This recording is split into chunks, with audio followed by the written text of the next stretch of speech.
దేవుని పరిశుద్ధ నామమునకు మహిమ కలుగును గాక. ప్రియులారా, ప్రభునామన మీ అందరికీ వందనములు. ఎలా ఉన్నారండి? మీ అందరూ క్షేమముగా ఉండాలని, ఆరోగ్యములు దేవుడు అనుగ్రహించి ఆయుష్తో నింపి, కుటుంబ సమస్యల నుండి, ఆర్థిక ఇబ్బందుల నుండి విడిపించాలని, దేవుని సహాయం మీకు కలగాలని, ఆయన రాకడకు సిద్ధపడు భక్తి జీవితాన్ని కలిగి ఉండాలని ఒక దైవజనుడిగా ప్రతినిత్యము ప్రార్థన చేయుచు ఉన్నాను. దేవుని వాక్యము ధ్యానిందాము. మత్తయి సువార్త 3వ అధ్యాయము 12వ వచనం. ఆయన చేట ఆయన చేతిలో ఉన్నది. ఆయన తన కళ్ళము బాగుగా శుభ్రము చేసి గోధుమలను కొట్టులో పోసి ఆరనగ్నితో పొట్టును కాల్చివేయనని వారితో చెప్పాను. ప్రియమైన దేవుని బిడ్డలారా, ఈ ఉదయకాల సమయంలో పరిశుద్ధాత్మ దేవుడు మనందరితో మాట్లాడుచు ఉన్నారు. యేసు ప్రభువారికి ముందు మార్గము సరళము చేయుటకు దేవుడు యోహాను గారిని పంపించారు. ఆయన అడవి తేనె తిని అడవిలో జీవిస్తూ ఒంటెరామముల వస్త్రములు ధరించుకొని మల చుట్టూ తోలుదట్టియు ధరించుకున్నవాడై మిడతలను తినుచు తేనె త్రాగుచు అతనికి ఆహారముగా ఉన్నాయి. ఆయన దేవుని మార్గాన్ని బోధిస్తూ ఉన్నాడు. సర్పసంతానమా, రాబో ఉగ్రత నుండి తప్పించుకొనమని వారికి హెచ్చరిస్తూ బుద్ధి చెప్పుతూ అనేక మందికి ఆ యొర్దాను ప్రాంతానికి వచ్చినప్పుడు ఆ నదీ తీర ప్రాంతములో వారికి బాప్తీసములు ఆయన ఇస్తూ ఉన్నాడు. ఇలాగూ జరుగుచూ ఉండగా యేసు ప్రభువును గూర్చి ఆయన మాట్లాడుతూ ఉన్నాడు. నేను నీళ్లలో బాప్తీసం ఇచ్చుచున్నాను, అయితే నా వెనుక వచ్చుచున్నవాడు నాకంటే శక్తిమంతుడు. ఆయన చెప్పులు మోయుటకై నేను పాత్రును కానని, ఆయన పరిశుద్ధాత్మతోనూ అగ్నితోనూ మీకు బాప్తీసం ఇస్తాడని వారికి బోధిస్తూ అంటూ ఉన్నాడు. ఆయన చేట ఆయన చేతిలో ఉన్నది. ఆయన తమ కళ్ళమును బాగుగా శుభ్రము చేస్తూ ఉన్నాడు. గోధుమలను కొట్టులో పోసి ఆరనగ్గితో పొట్టుని కాల్చివేస్తాడని వారికి బోధిస్తూ ఉన్నాడు. ప్రియా దేవుని బిడ్డలారా, ఉదయ కాల సమయంలో భక్తి జీవితంలో సాగిపోతున్న మనందరము కూడా ఎటువంటి ప్రార్థన చేయగలుగుతున్నాము? ఏ విధముగా ఆయన సన్నిధిలో నడుస్తున్నాము? ఏనాడైనా ఆలోచన చేస్తూ ఉన్నారా? ప్రారంభ భక్తి ఉన్నదా? ప్రారంభపు భయము ఉన్నదా? దేవుడంటే ఆత్మీయ జీవితంలో నమ్మకంగా కొనసాగుతూ ఉన్నారా? ఏ రోజున దేవుని వాక్యము ప్రేమతో హెచ్చరిస్తూ ఉన్నది. మనము చేసే భక్తి మనకు అర్థమవుతూ ఉందండి. మనము గోధుమ గింజమా లేక పొట్టుమా? ఆలోచన చేయమని ప్రభు పేరట మనవి చేస్తూ ఉన్నాను. యోహాను గారు హెచ్చరిస్తూ యేసు ప్రభువును గూర్చి, పరలోక రాజ్యాన్ని గురించి మాట్లాడుతూ అంటూ ఉన్నాడు.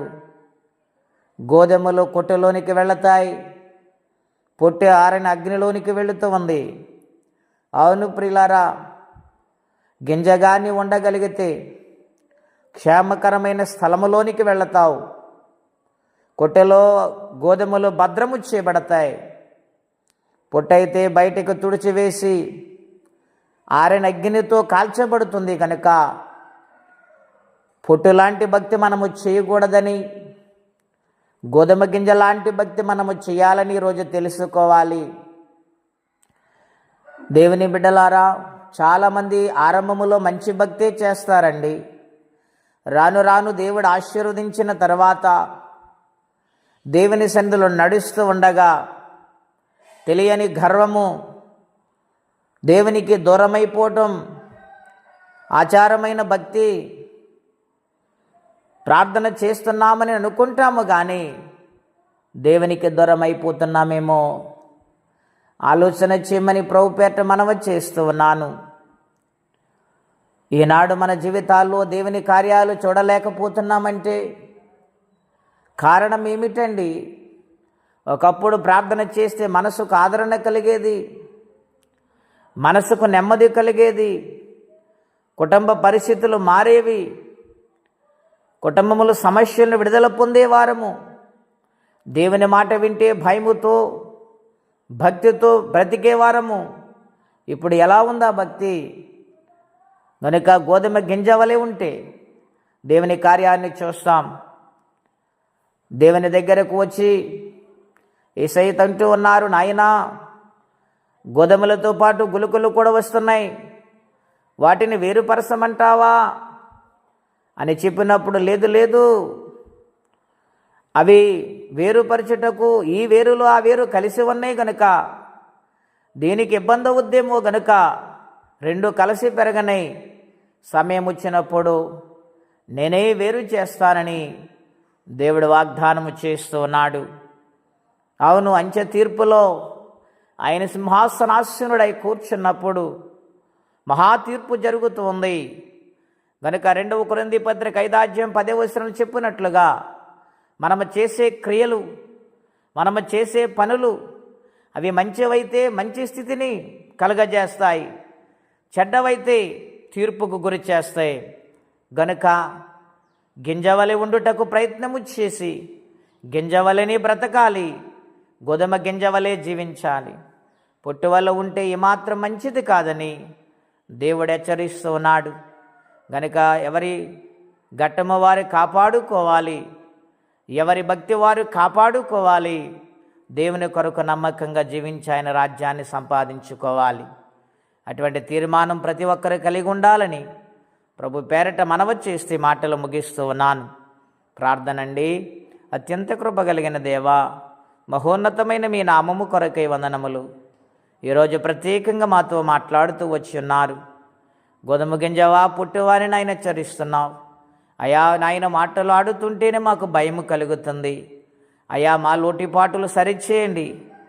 మరలా నాయన ఆత్మీయ భక్తి, ఆత్మీయ అర్పణ, ఆత్మీయ హృదయార్పణ కలిగి బ్రతుకు జీవితము మా అందరికీ మీరు దయచేయండి నాయన. ఎవరి కష్టములు, బాధలు, ఇబ్బందులు ఉన్నారు, ఏ సమస్యలు గుండా వారు ప్రయాణము చేస్తున్నారు, కనికరించము, సహాయము చేయము, వారిని ఆదుకొనము.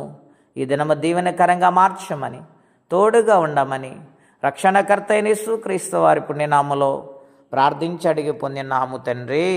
ఆమెన్. దేవుడు దీవించును గాక. ఆమెన్.